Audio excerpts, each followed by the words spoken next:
When riding a roller coaster, your body experiences many different kinds of forces. These can include airtime and weightlessness, or negative Gs, positive Gs that make you weigh more, and lateral Gs that shift you from side to side. Sometimes these forces can be felt going through turns and inversions, however they aren't generally painful. How is it that a ride can exert large amounts of these forces on your body without making you feel uncomfortable? The answer to that question is actually quite simple. Heartlining. Have you ever noticed when entering an element on a roller coaster, the track sometimes turns slightly in the opposite direction of where it ends up going? That small turn in what is seemingly the wrong direction is what keeps you from coming off of most coasters with a headache. The concept of heartlining was first brought about by a man named Werner Stengel. He wanted to have the track rotate and turn around the rider rather than around itself. One of the elements that first comes to mind when thinking about heartlining is the heartline roll. This element is basically a 0G roll that stays on the same level the whole time and appears to have a circular shape. A perfect example is Hydra the Revenge at Dorney Park in Pennsylvania. Right out of the station, Hydra goes into a heartline roll inversion. This roll has perfect shaping, being only as tall as the train so as not to move riders too far up or down and ruin the element. Watching from off-ride also illustrates how the riders stay in one place. Another example of heartlining is the element I described as similar to a heartline roll, a 0G roll. And the roll that has the most noticeable heartlining is on a B&M dive coaster known as Baron 1898. The train twists around in such a smooth motion that it seems as though the track were butter. But what if this roll wasn't heartlined? What if no element was heartlined? That, my friends, would not be fun.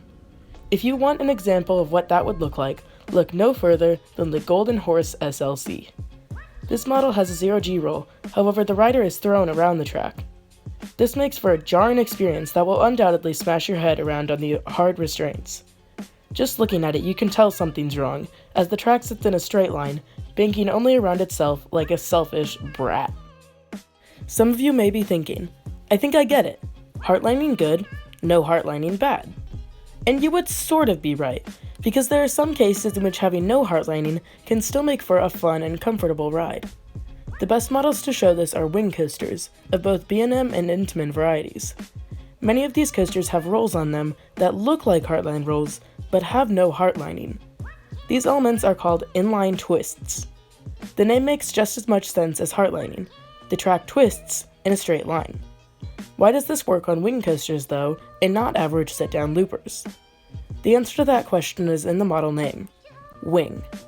On a wing coaster, you sit off to the left or right side of the track, meaning when taking an inline twist, you have a much wider radius than if you were sitting directly on top of the track. This wider space reduces how tight the roll is, and therefore reduces the forces experienced. The same concept works for 0G rolls on some B&M wing coasters, like X-Flight at Six Flags Great America. One final thing to mention is Aerodynamics.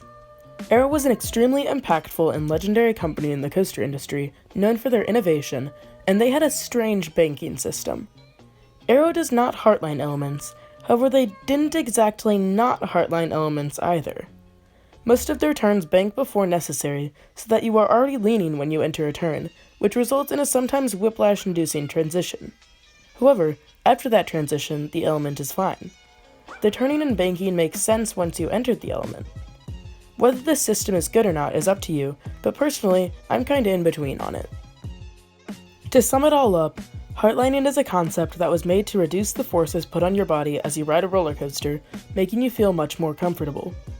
Coasters without heartlining generally leave you feeling more nauseated and in pain, unless it is a wing coaster, which doesn't need heartlining due to having wider trains. Aero coasters also remain as an outlier though.